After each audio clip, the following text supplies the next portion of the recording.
You don't need a Ph.D. to find God. God explained in plain language. Introduction. My wife is a social worker by trade. I'm in the insurance business, so when she and her social worker friends talk shop, it can actually sound like a foreign language to me. I checked on the QRC, but his DZM was ABC. You probably know the feeling. It could be mechanics talking cars, doctors discussing a procedure, whatever. If it's not your trade, they might as well be speaking Greek. You end up smiling and nodding, ready to move on to the next subject. Does talking about God make you feel like an outsider listening to others talk shop? I'm convinced it's the case for many. Whether or not they believe that God actually exists, this is for you. I'm not a pastor. I didn't go to seminary, nor am I a professional scientist. Indeed, I've studied their work, but I couldn't write with their perspective even if I wanted to. It's kind of like having a friend who's really into basketball. He may know his stuff, but he still isn't going to be slam dunking if he's 5'2". And I'm just a regular guy with the same fundamental question as you. How do I find God? The answer to that one question impacts and unlocks everything else in this life. Is there a purpose for my life? Is there an afterlife? Will I someday see my friends and relatives again that have passed away? Which religion is right? Is there a right and a wrong way to live? Should I be going to church? Now, most people accept that it takes faith to believe in God. But do you realize that it also requires faith to believe that there is no God? Faith is, quote, the evidence of things we cannot see. That's Hebrews 11:1. Right in the definition, we see that faith isn't meant to be blind. Just as our muscles can grow stronger through exercise, our faith to believe or not believe can grow stronger through the study of the evidence. This book is the result of my own study of the evidence. I've read and I've listened to everything I could get my hands on from the top experts in the field. Experts in science, philosophy, history, religion, communication, and even crime investigation. I've boiled it down and will share my takeaways as only a regular guy can.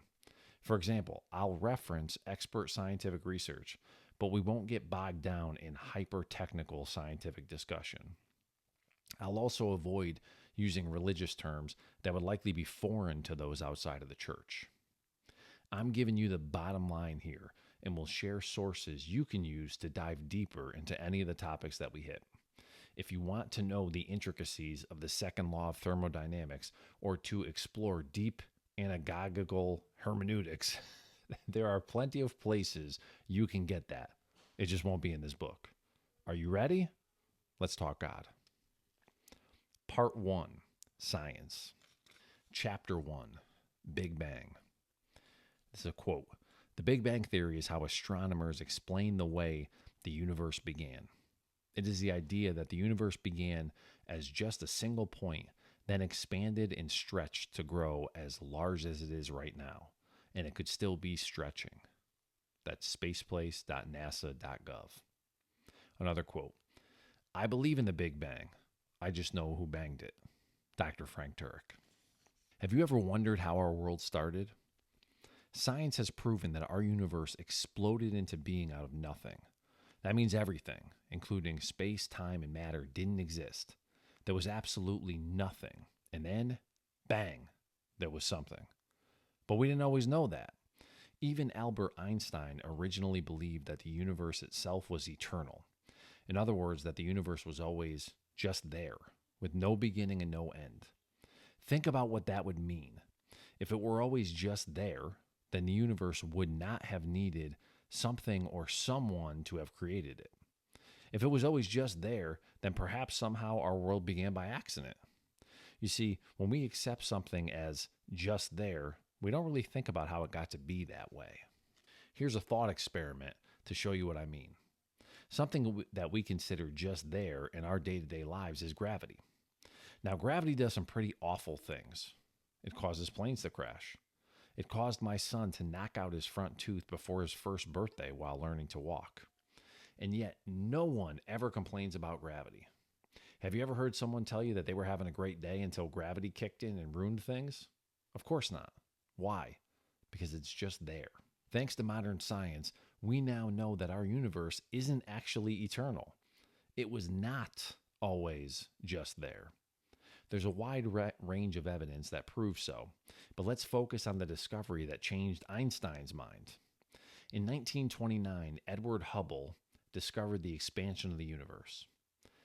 Einstein initially rejected the theory that the universe was expanding.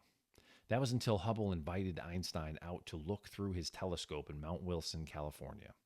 The rest is history. Einstein later went on to say that his greatest professional mistake was an effort to prove that the universe was just there and not expanding. Okay, the universe is expanding from a central point. So what? Takeaway number one, and this is for your worksheet, takeaway number one is that the universe had a cause. If the universe is expanding from a central point, it had a beginning. And if it had a beginning, it had a cause. Someone or something caused it. It wasn't always just there. So the options we are left with are as follows. 1. If there is a God, God caused the universe to explode into being out of nothing. If there is no God, nothing caused the universe to explode into being out of nothing. That's from chapter 3 of I Don't Have Enough Faith to Be an Atheist by Frank Turek and Norm Geisler. I don't need to be Einstein to know that option 2 makes very little sense. But perhaps you're thinking, couldn't it have been something other than God? Here's the thing.